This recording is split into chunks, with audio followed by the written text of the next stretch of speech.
Good morning. How's everybody doing this morning? Morning. We slept in, didn't we? Yep. I did. I don't know about y'all. I'm still trying to find the person that put on the agenda a 9:30 class.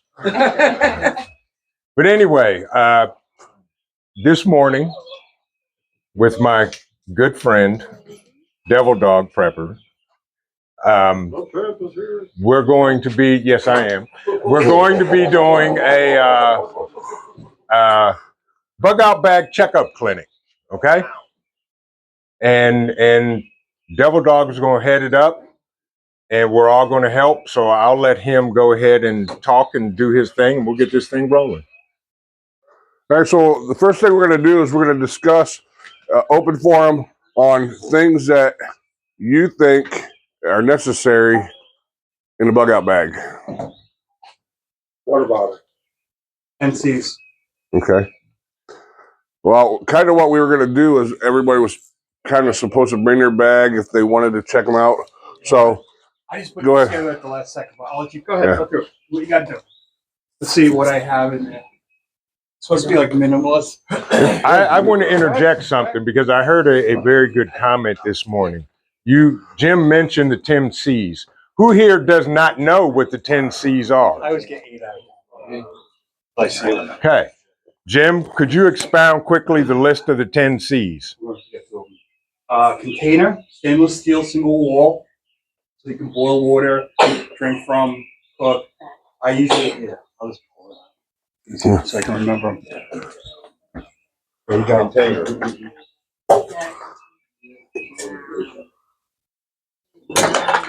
That's my container, and that's I can put this on the fire if I have to, cook, whatever.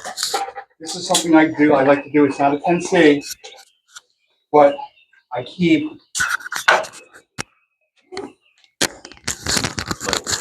Get my good side. It's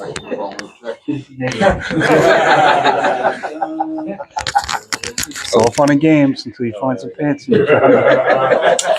Okay, so that's one of the C's in this container. This is a C, cotton bandana. So what do you use the cotton bandana for? Every one of these items, you want to have multiple uses. So you're going to get more bang for the buck, so you don't have to carry as much. But let's say I want to purify water. This is a pre-filter. Go down to the lake, river source, whatever, it's just as long as it's a good source. Put that in. This prevents, it's not going to filter the water like you're thinking where it's clean. It's going to prevent like sediment and stuff from getting in there. Once you fill it up, then you can boil it. So that's a C. This is also my water kit too. Oh, sorry.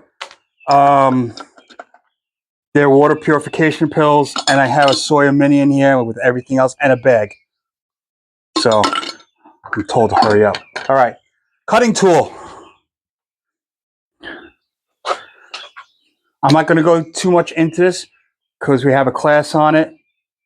So good cutting tool, full tang, high carbon steel, length, what, 4 to 6 inches? 46 inches. Okay, sorry. Being told. You can also have an axe as a cutting tool, and I highly recommend a saw. combustible device. Combustible device, very good, thank you, sir. So I carry a fire kit, ferro rod, some matches if you want. Shit. No, don't carry that. Also, too, these are good for your water kits too. They're bladders, 3 liters. You can fill up. Ferro rod, matches, fire starters, compass, Cordage. Hold on. bank line, paracord. Go ahead, Steve. Go ahead, hit it. Cover is the next one. Cover. So you can have a tent, tarps, hammock. General rule is something to sleep on, in, and something under.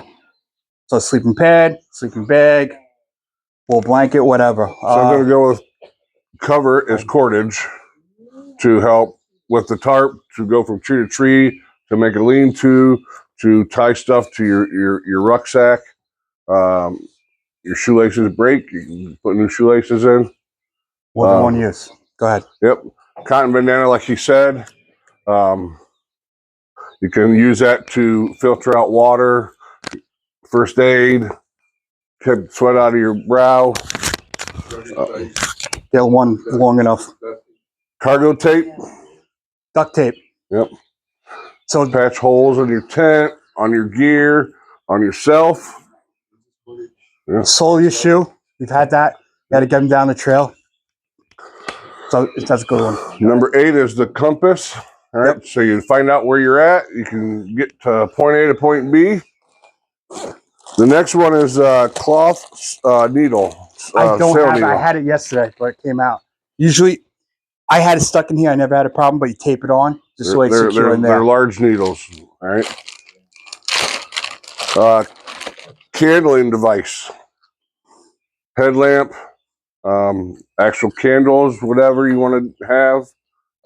Extra batteries. Yep, extra batteries. Or a battery Or bank. a rechargeable one like what's floating around here. You can hand crank it. Okay. Solar and hammer. Yep, solar and hand radio. So those are the 10 C's. I'll run them over again in case you're writing them down. Is number 1 is cutting tool. 2 is combustible device. 3 is cover. 4 is container. 5 is cordage. 6 is cotton bandana. 7 is cargo tape. 8 is compass. 9 is cloth sail needle. And 10 is candling device. So those are your 10 C's for your bug out bag.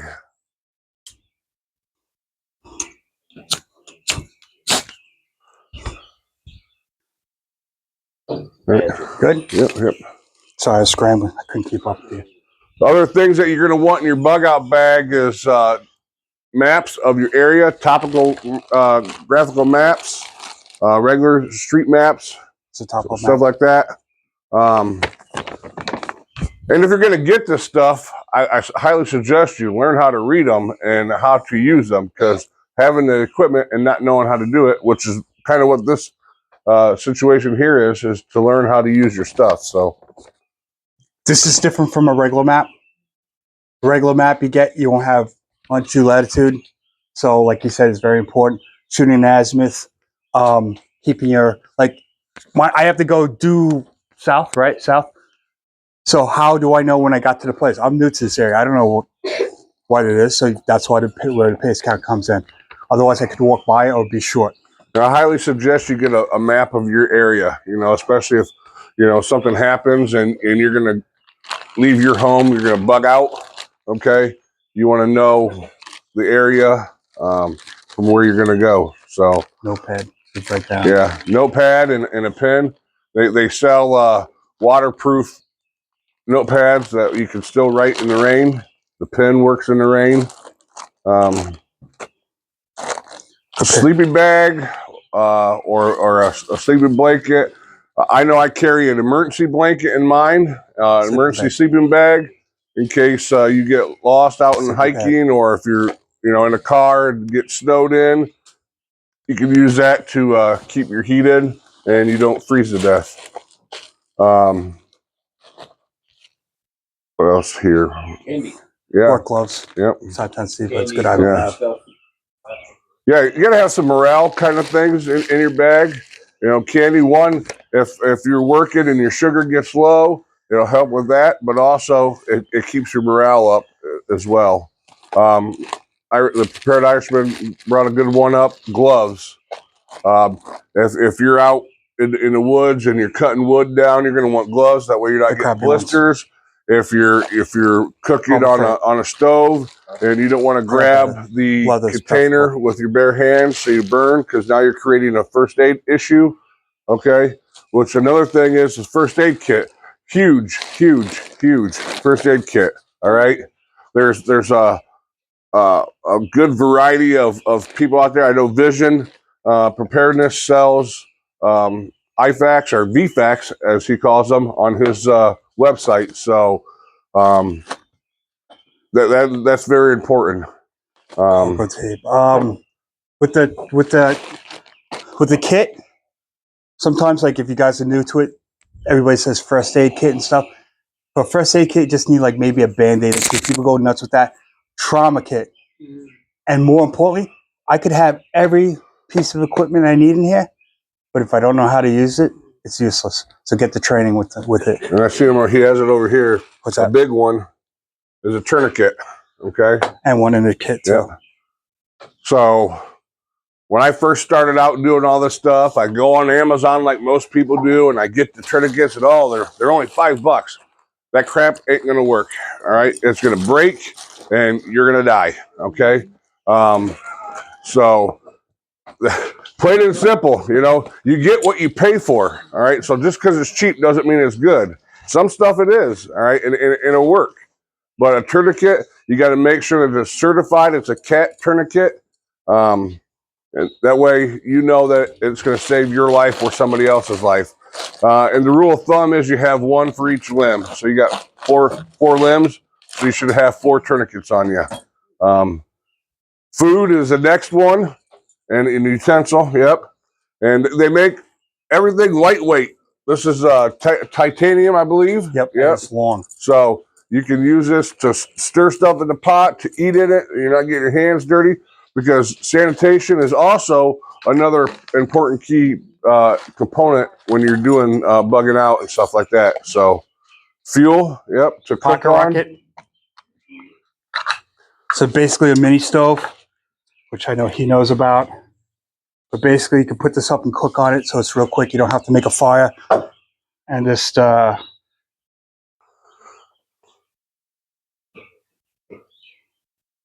They've come a long way up here. with this stuff. They And they made cook it pretty good. smaller and lighter and What's that? stronger. Yep. Let's see what else we got.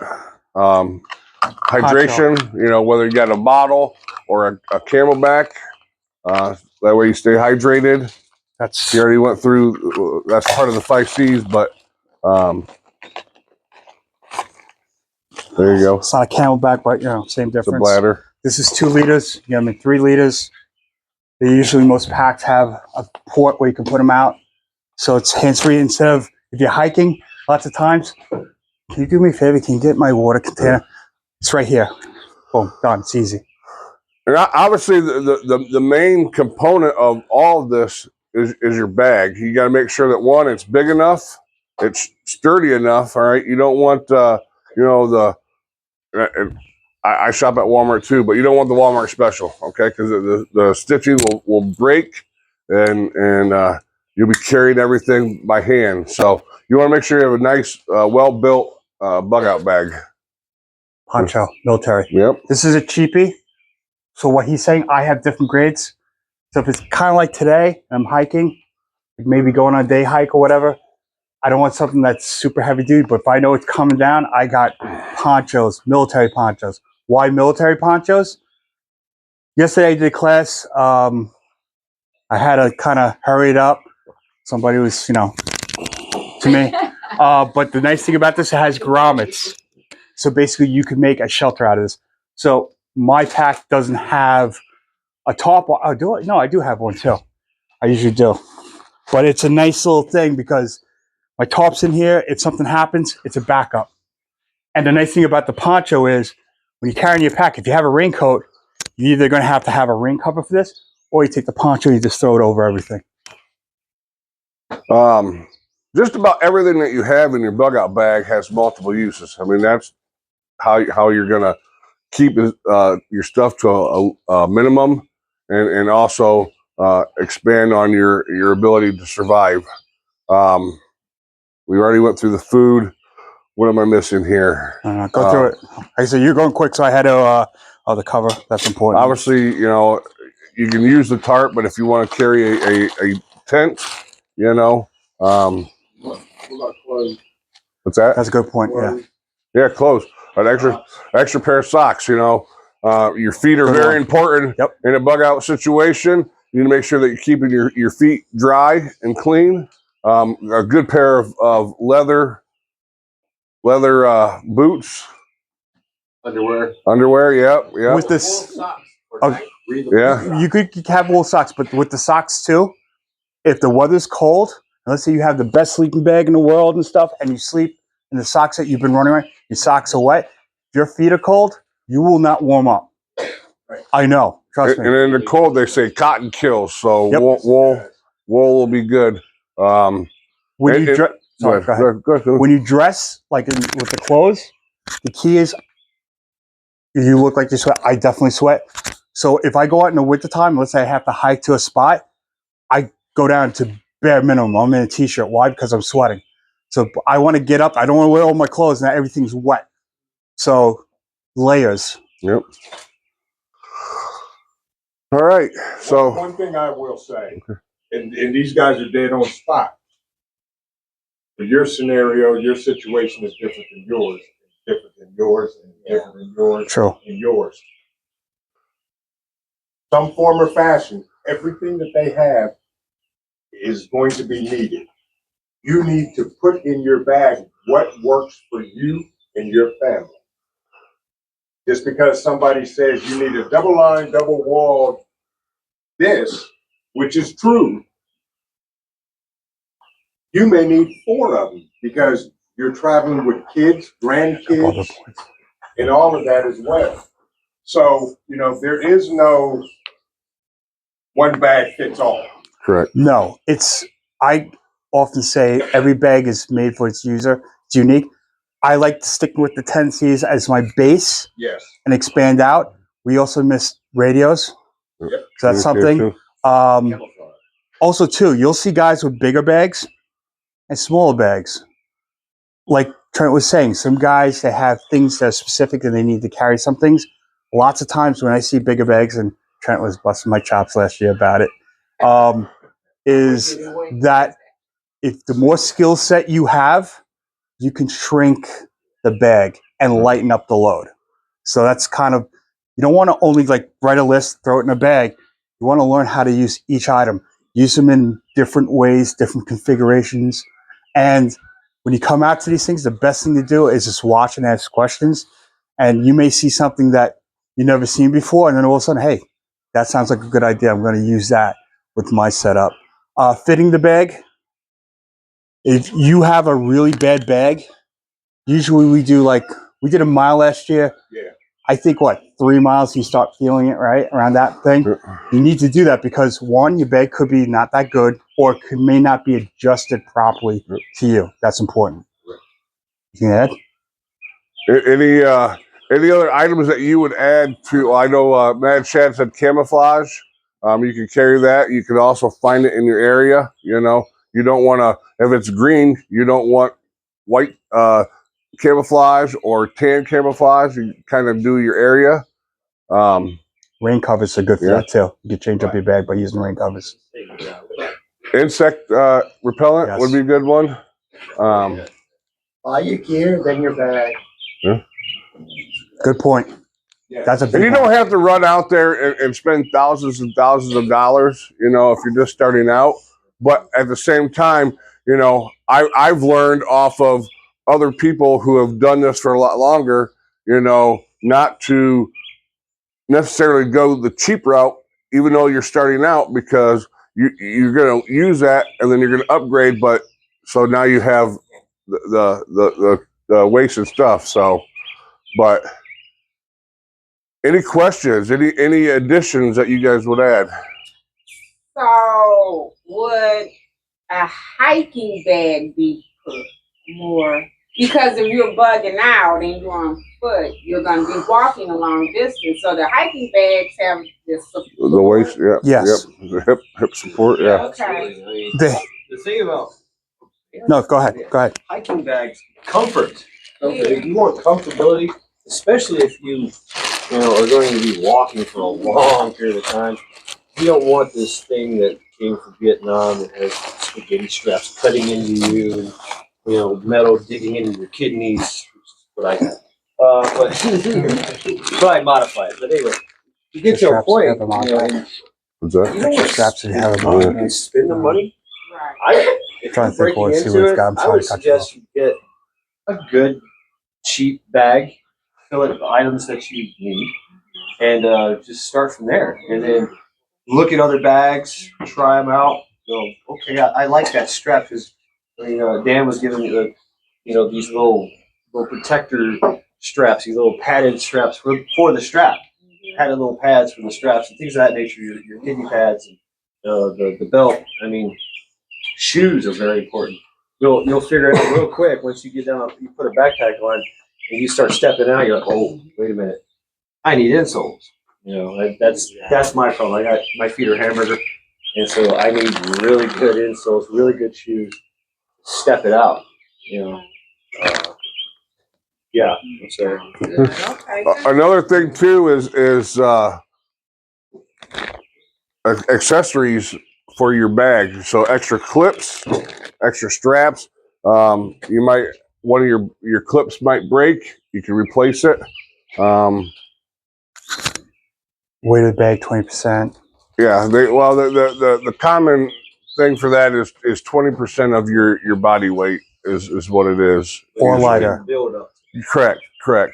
So if you start with your 10 Cs, and then you can add on from there. But the 10 Cs, whatever location you're at, is still a minimum for everybody, and then you add on to that depending on your needs.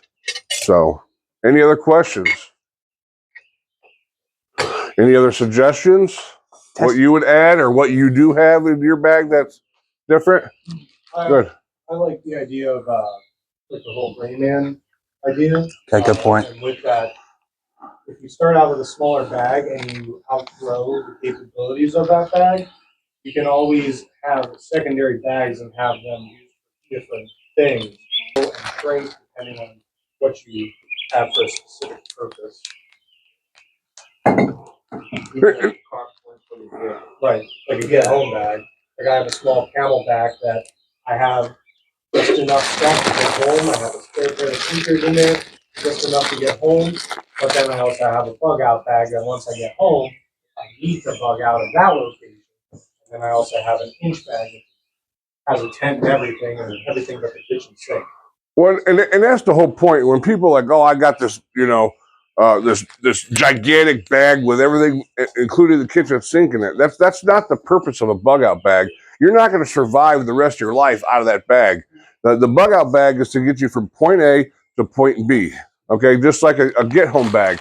It's to get you home. All right. So you have minimal stuff. If you're at work and you need to get home, you have the stuff in there, maybe a meal, some water, or a way to purify water, depending on how far you are away from where you need to get. But you're not living out of this bag forever, okay?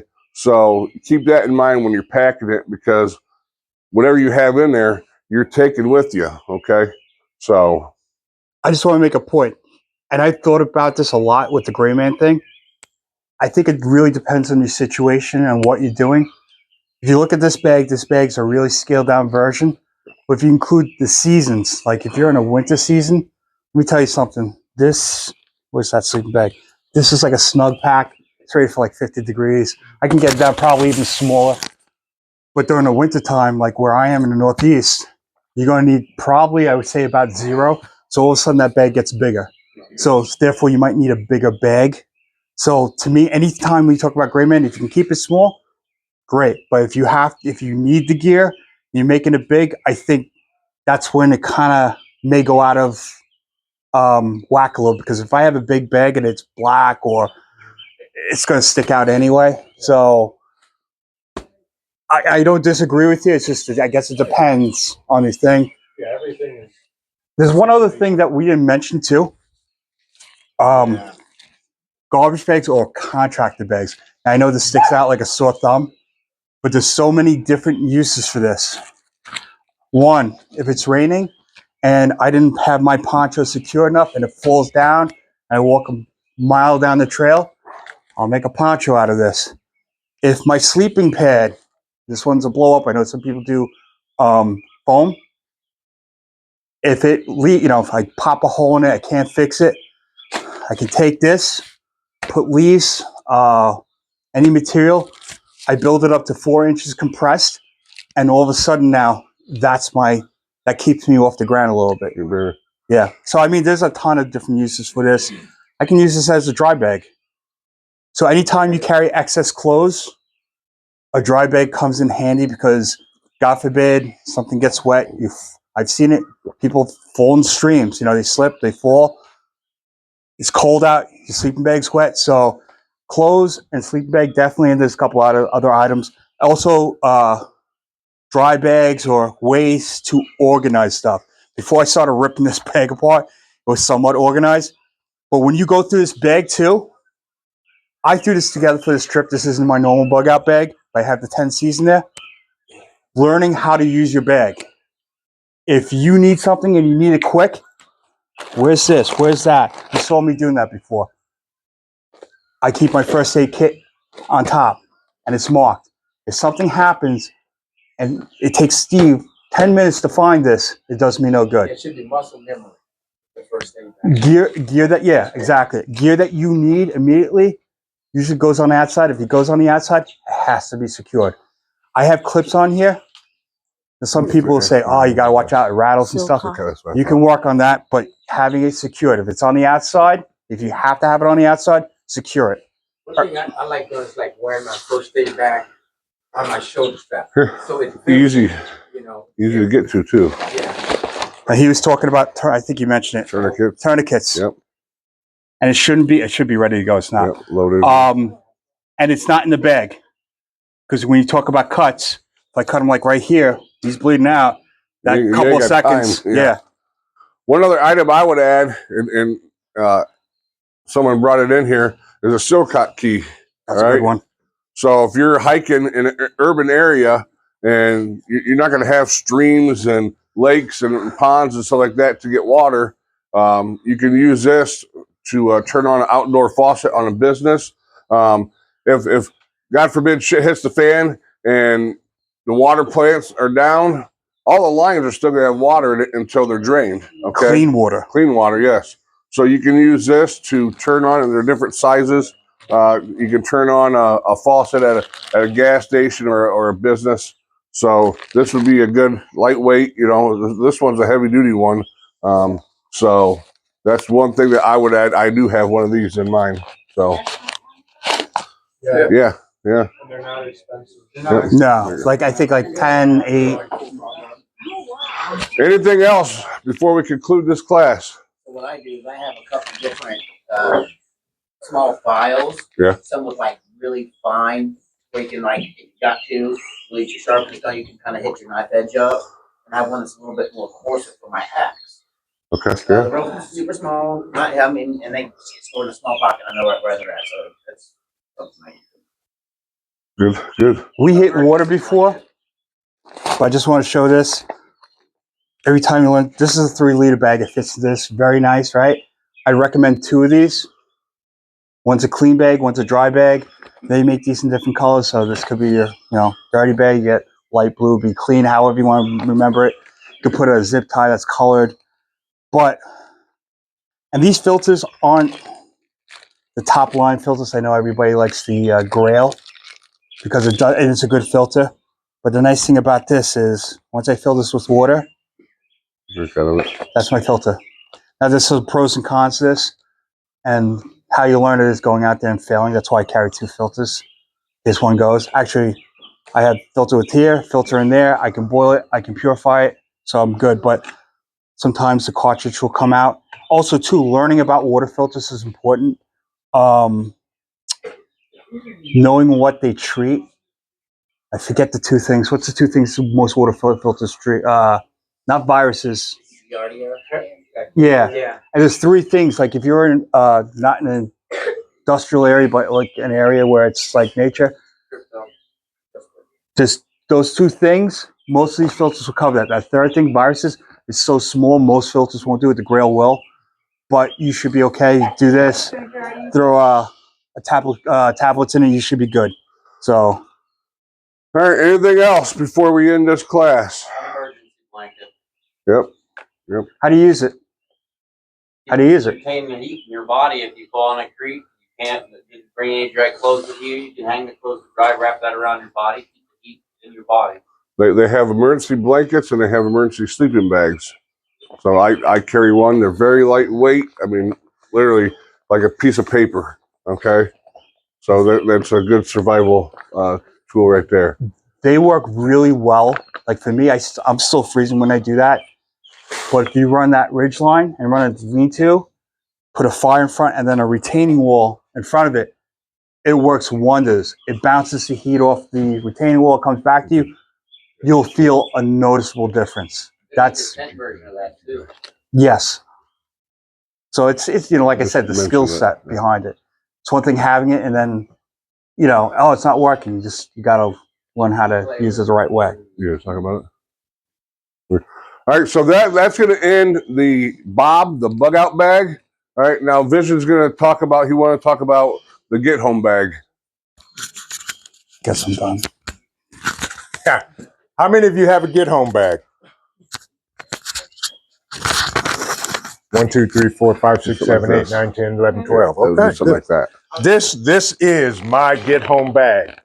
This bag lives in my truck. It stays in my truck 24 hours a day, 7 days a week, 365 days a year. It comes out twice a year for me to change out my gear based on the season. Okay. Everything. See, how do I say this since I'm being videotaped? Chaos is not going to happen at your convenience. Chaos is not going to happen at your convenience. Chaos is not going to happen at your convenience. It's going to happen when you least expect it.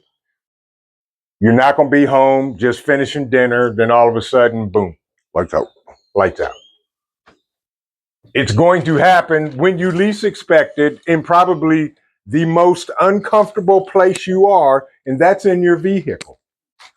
If you're in your vehicle and driving home, and all of a sudden, your car and everybody else's car within the next 475 miles stops. What are you going to do? Exactly. After you cut. Yeah, after you sit there and say, yeah, you're going to need a way to get home. 9 out of 10 times you're going to abandon your vehicle. What are you going to do? Just get out and start walking? Well, if you do, you better have something that's to help you get home, something that's going to sustain you to get home. How many of you do not work from home? So that means you're out every day, right? How many miles is it from your job to your house? 30 miles. So if she has to walk, the average person, and I'm being generous, the average person can walk 3 miles in 1 hour. 3 miles in an hour. And that's at a steady pace, hopefully with no chaos, combustion, and burning, and screaming, and looting, and pilfering. And flat surface. And a flat surface. So calculate that. 3 hours per mile.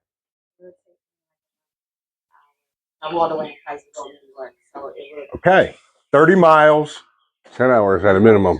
Minimum 10 hours on a good day. You need a get home bag, which is separate from a bug out bag. In the bag is everything to sustain you and or protect you until you get home. It may take you 24 or 48 hours to get home. Be prepared. Have what you need. Yes, ma'am. You can ask questions. Like, what if, like, say, like, at my job, I get out like 3, sometimes it's 5:30, don't get home until 7:30. Right. In a situation like that, how will I travel at night if night hit me? In concealment in the cover of darkness.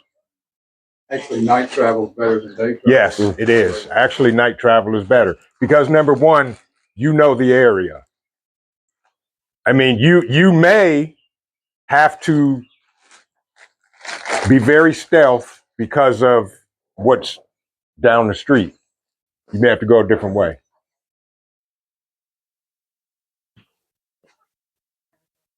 You may have to hold up and sleep or rest in a spot where you really don't want to be, but that's the most safest place to be at that time.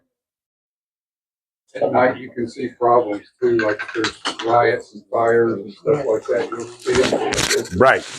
You can either avoid them or go check them out if you want to. See. So that's something to think about. Everybody should have a get home bag. For me, well, now I work from home, period. But this is the most important bag I have.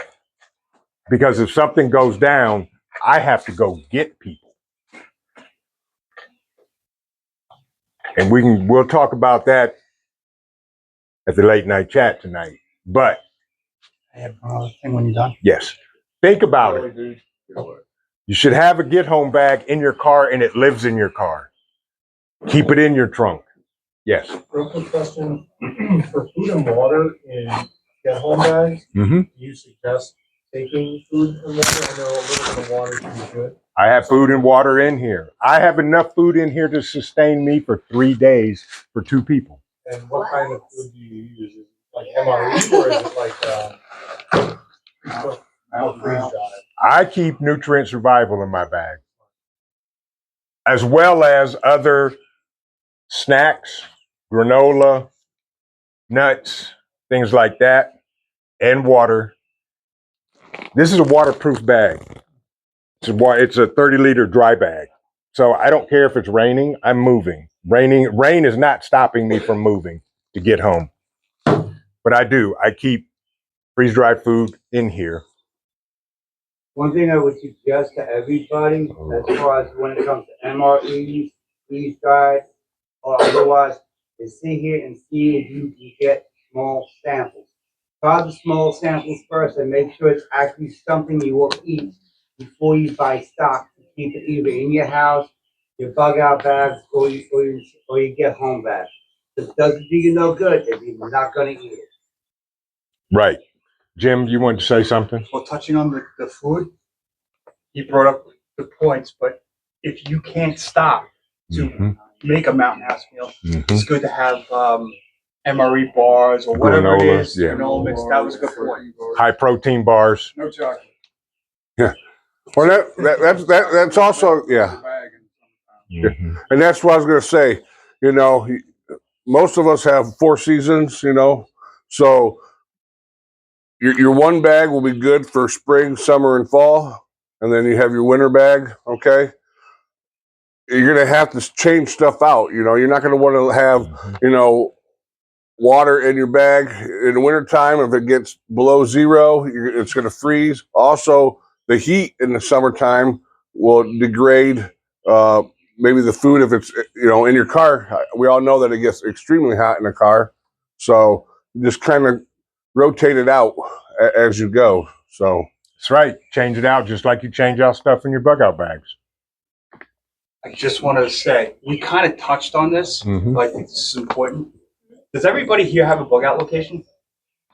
That's okay. Yeah. You need one, right? So you need to figure that out. A lot of times you hear like a lot of new guys say, hey, you know, I'm going to live in the woods. Not long term. Not this Maybe guy. for a day or 2 like this, but not long term. I'm coming in. 2, once you get that location, you need a plan to it. So when, let's say I'm telling you, we're going on a trip. We'll be going, you know, and then I see that's it. Where are we going? Are we going to Hawaii? Are we going to Alaska? Think about that. Your plan's going to dictate how you build that bag, right? How many days are you going to go for? You know, we want to keep it minimal, like you're saying 72 hours. But let's say you got to think of scenarios too. What happens if we need to go this way and we have to stop here until like a group over there leaves? I might have to go an extra day. So, you know, you want to think through, have the location, because you don't have the location. How far am I going? How many days? He said 3 miles per hour, right? You might be able to do that. What about your kids? Maybe they can do 2 miles per hour. You got to test, and once you have this plan, test it, because I guarantee you're going to tweak it. Yes. Touching on what you're saying right there, because that's an excellent point, is I'd have 2 locations actually. One being a rally point where you all meet, and then sit here and then have your bug out location. So that way, no matter where everybody's at, you all get together first at a rally point that's away from the bug out location. Because God forbid, if it is total chaos out there, you're all meeting together, then you can see him guys in your bug out location Wrap it because up of when he's strength in done. numbers. Bag creates all different avenues because now we're talking about a bug out location and we're talking about this. You know, if we're talking about a bug out location, all right, a lot of people might have caches in between point A and point B, especially if you're going a long distance. If you're going 50 miles from point A to point B, you know, I know people that will go out on and dig holes and put you know, they'll put boxes of, you know, to resupply their stuff, whether it's, you know, freedom seeds or food or whatever, and they'll bury it and they know where it's at. So that way when they're walking, if it's more than a couple of days that you can't carry, you know, you're not carrying 2-3 months of food with you, you can grab those caches as you go. So, like I said, we could talk all day long. We could go this way. We could go that way. It was just kind of a class to go over your bag. If you have your bag here and you want to, you know, break it out and kind of get critiqued on it and discuss what you have, we're more than happy to help you out. But other than that, this will end this class. Thanks, Devil Dog. Yep.